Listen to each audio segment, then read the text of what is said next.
Halo semua, balik lagi di channel Toraokun. Sebelum pembahasannya dimulai, silahkan klik tombol subscribe dan aktifkan lonceng notifikasinya supaya kalian gak ketinggalan info dan teori terbaru seputar One Piece. Buat kalian yang mau informasi tambahan soal SBS atau databook, kalian bisa follow Instagram Toraokun. Di sana admin akan memposting soal SBS, databook, dan berbagai teori singkat. Sekarang lanjut ke pembahasan. Pada saat ini, di Pulau Winner yang berada di dunia baru, sedang terjadi pertempuran antara bajak laut Kurohige melawan bajak laut Hati. Kabar tentang pertempuran itu telah sampai ke pihak Angkatan Laut dan kemungkinan besar akan sampai juga ke pihak yang lain. Dengan begitu, pertempuran di Pulau Winner tidak hanya akan melibatkan bajak laut Kurohige dan bajak laut Hati saja, melainkan saat pertarungan berlangsung, akan ada pihak-pihak lain yang akan datang ke sana. Pertempuran pun akan menjadi besar dan pada kemudian hari akan dikenang sebagai insiden Pulau Winner. Dalam video kali ini, channel Toraokun akan membahas tentang cara Law lolos dari Kurohige serta kekuatan tempur baru di pihak Law. Seperti yang kita tahu, Kurohige telah mengetahui bahwa lautan yang berada di sekitar Pulau Winner akan menjadi jalur yang akan dilewati oleh salah satu bajak laut dari Wano Kuni. Entah itu Luffy, Kid, ataupun Law, satu dari mereka akan melalui jalur tersebut. Untuk mencari keuntungan, Kurohige bersama beberapa komandan Titan dan sebagian pasukan telah bersiap di sana. Dia berniat menghadang bajak laut yang melewati jalur tersebut dan merampas berbagai hal berharga dari mereka, seperti salinan Rod Poneglyph. Bajak laut Hati pun menjadi kelompok yang lewat ke sana, sehingga mereka bentrok dengan bajak laut Kurohige.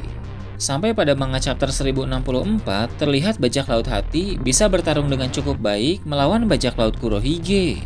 Law sebagai kapten berduel melawan Kurohige dan dia mampu membuat Kurohige terluka parah.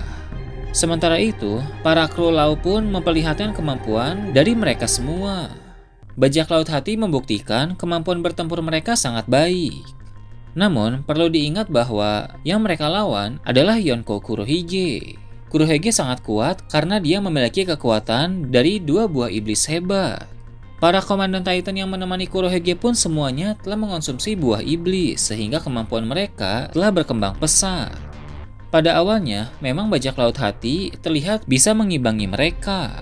Tapi sepertinya itu tidak akan bertahan lama. Law juga sudah menggunakan Awakening dari awal pertarungan, padahal Awakening harusnya menjadi kartu as bagi Law. Awakening itu sangat menguras tenaga, sehingga bila dipakai terus-menerus akan membuat Law kelelahan. Kurohige juga memiliki kekuatan Yami Yami no Mi yang akan segera dia gunakan. Dengan kekuatan tersebut, maka Law akan menjadi sangat terdesak, sebab dia akan kesulitan memakai kekuatan OP-OP no Mi. Walaupun terdesak dan kelelahan, tapi Law sekarang ini telah menjadi semakin tangguh. Dia juga telah memiliki tekad yang semakin kuat karena punya pengalaman bertarung melawan Yonko. Maka dari itu, walau Kurohige akan mendominasi, tapi Law mampu bertahan cukup lama. Sementara mereka bertarung, pasukan Angkatan Laut akan datang ke Pulau Winner. Akainu telah mengetahui tentang pertempuran tersebut karena informasi memang menyebar dengan sangat cepat. Awalnya, Akainu kesal karena menurutnya Angkatan Laut hanya bisa menunggu hasil dari pertempuran itu. Dia juga mengeluhkan posisi Fleet Admiral yang dia miliki sekarang, karena sebagai Fleet Admiral, Akainu tidak bisa sembarangan bergerak bebas seperti dulu. Jika saja Akainu bisa bergerak dengan bebas, mungkin dia akan segera meluncur ke lokasi pertempuran ketika mendengar ada dua bajak laut besar yang sedang bertarung.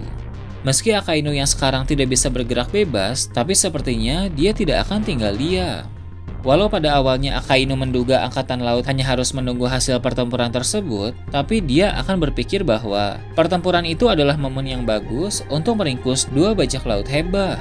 Maka dari itu, Akainu akan mengirim pasukan Angkatan Laut ke Pulau Winner.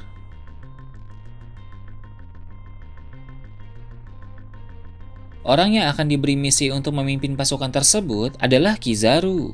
Mengingat di Pulau Winner ada Kurohige dan Law yang akan sangat merepotkan, maka menurut Akainu, Kizaru adalah orang yang paling tepat untuk dikirim ke sana. Kizaru bisa dianggap sebagai admiral yang paling dipercaya oleh Akainu karena mereka berdua masuk Angkatan Laut pada waktu yang sama dan pasti telah melewati berbagai pertempuran bersama. Kizaru juga merupakan admiral yang paling berpengalaman, mengingat dia jauh lebih senior dari Fujitora dan Ryokugyu yang baru menjadi admiral 2 tahun ini. Dengan begitu, Kizaru memang orang yang tepat untuk memimpin pasukan menuju Pulau Winner. Dalam pasukan angkatan laut yang akan dipimpin oleh Kizaru, terdapat juga beberapa vice admiral yang cukup kuat. Angkatan laut harus mempersiapkan kekuatan besar untuk pergi meringkus Kurohige dan Lau.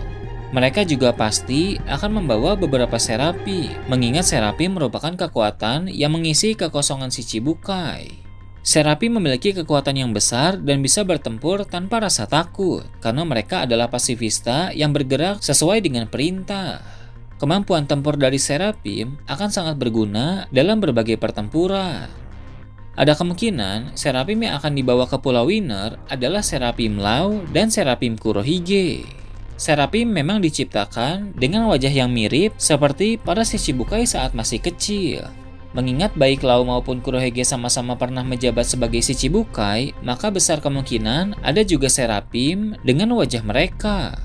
Lau dan Kurohige pasti akan terkejut ketika melihat Seraphim itu. Pada saat angkatan laut sampai ke sana, keadaan pun akan menjadi rumit. Kurohige yang telah unggul dari Lau kini mendapat gangguan. Tentu gangguan dari angkatan laut tidak hanya untuk Kurohige saja, tapi juga untuk Lau, karena angkatan laut di sana berniat menangkap mereka berdua. Kurohige pasti akan cukup kerepotan karena dia tidak membawa semua komandan Titan. Komandan Titan yang ikut serta hanya Barges, Van Augur, dan Dokyu saja. Dengan kekuatan bajak laut Kurohige yang hanya sebagian itu, maka Kurohige pasti akan kerepotan. Meski begitu, Kurohige akan mencoba untuk tetap melawan.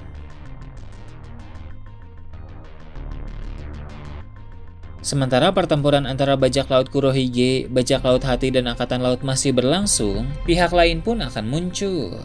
Seperti yang admin bilang tadi, informasi menyebar dengan sangat cepat, dan pertempuran di Pulau Winner berlangsung cukup lama, sehingga ada cukup waktu bagi pihak lain untuk datang ke sana.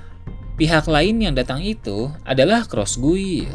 Saat Cross Guild muncul, mereka telah bersama dengan Edward Weevil yang telah berhasil direkrut oleh Cross Guild. Weevil sebagai mantan Shichibukai yang memiliki kekuatan luar biasa memang pantas untuk bergabung bersama Cross Guild. Secara pribadi, mungkin Weevil tidak berminat untuk bergabung dengan kelompok manapun, tapi karena permintaan dari Miss Bakin, maka Weevil mau bergabung dengan Cross Guild. Dalam masa yang telah semakin kacau dan tidak terkendali ini, Miss Bakin pasti paham bahwa walau Weevil sangat kuat, tapi bergerak sendiri akan kurang baik. Bergabung bersama organisasi besar seperti Cross Guild adalah langkah yang tepat. Dengan begitu, Weevil pun bergabung dan ikut bersama mereka menuju ke Pulau Winner. Alasan mengapa Cross Guild muncul di sana adalah untuk menolong Lau. Namun, menolong Lau tidak gratis karena Crocodile memiliki penawaran.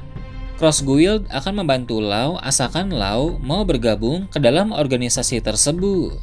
Crocodile memang memprioritaskan untuk merekrut para mantan Shichibukai ke dalam Cross Guild. Mungkin Lau sama sekali tidak ingin bergabung ke dalam Cross Guild, tapi Lau pasti cukup cerdas untuk bisa memahami situasi. Di sana sedang ada pasukan angkatan laut dan bajak laut Kurohige. Sementara itu, keadaan Lau telah terluka dan kelelahan. Apabila dia menolak tawaran Crocodile, bisa jadi Cross Guild juga akan ikut menyerang Lau, sehingga keadaan Lau pun akan menjadi sangat buruk. Usai mempertimbangkan berbagai hal, pada akhirnya Lau pun menerima tawaran dari Crocodile. Dengan begitu, di Pulau Winner, Crocodile, Mihawk, dan Edward Weevil akan berada di pihak Lau. Pertempuran yang melibatkan banyak nama besar itu berjalan dengan dahsyat sehingga Pulau Winner mengalami kerusakan parah. Semua pihak memilih untuk mundur setelah mengalami kerugian di pihak masing-masing. Peristiwa itu pun akan disebut sebagai insiden Pulau Winner. Insiden itu mengakibatkan berbagai hal, seperti kemarahan Akainu yang membuatnya akan segera mempersiapkan pasukan besar untuk melawan bajak laut Kurohige dan Cross Guild. Insiden itu juga menjadi awal permusuhan dari bajak laut Kurohige dengan Cross Guild, sehingga dalam saga terakhir ini, dua kelompok besar itu akan sering berkonflik.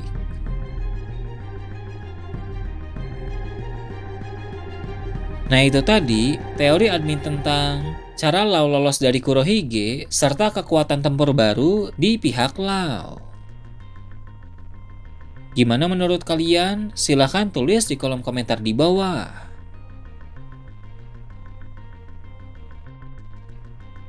Oke, segitu aja untuk pembahasan kali ini. Jangan lupa like, share, dan subscribe untuk video menarik selanjutnya. Gue Toraukun, Shambles.